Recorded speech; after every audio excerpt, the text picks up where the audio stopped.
കൂത്തുപറമ്പിനടുത്ത മാനന്തേരി ഞാലിൽ ഫസീല മൻസിലിൽ മിഥിലാജിനെ തലശ്ശേരിയിൽ വിളിച്ചു വരുത്തി കൂട്ടം ചേർന്ന് മർദ്ദിച്ച ശേഷം ഗൾഫിലേക്ക് കടന്നുകളഞ്ഞ 7ാം പ്രതി പിടിയിൽ.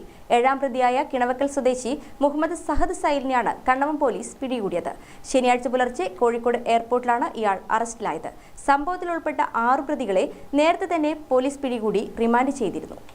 കഴിഞ്ഞ വർഷം മെയ് 25-നായിരുന്നു മാനന്തേരി ഞാലിൽ സ്വദേശിയായ മിഥിലാജിനെ തലശ്ശേരി എരഞ്ഞോളിൽ വിളിച്ചു വരുത്തി 7 പേരടങ്ങിയ സംഘം മിഥിലാജിൻ്റെ കൈവശമുള്ള സ്കൂട്ടർ ബലമായി പിടിച്ചു വാങ്ങുകയും തുടർന്ന് മിഥിലാജിനെ കാറിൽ കയറ്റിക്കൊണ്ടുപോയി മർദ്ദിച്ച് ചെറുവാഞ്ചേരിയിൽ ഇറക്കിവിടുകയുമായിരുന്നു. മർദ്ദനത്തിൽ സാരമായി പരിക്കേറ്റ മിഥിലാജ് കണ്ണവം പോലീസിൽ പരാതി നൽകിയിരുന്നു.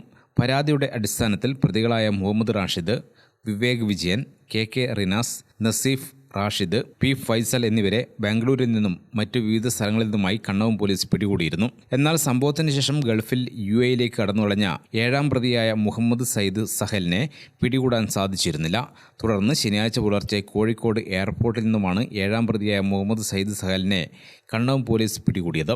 Kannavam station inspector KV Umesh, SI MP Rajeevan, CPO Shijin, DCPO Akhil എന്നിവർ പ്രതിയെ അറസ്റ്റ് ചെയ്യുന്ന സംഘത്തിലുണ്ടായിരുന്നു. 7 പ്രതികളിൽ 3 പേർ മറ്റു കേസുകളിലും പ്രതികളായവരാണെന്നും കണ്ണവം പോലീസ് പറഞ്ഞു.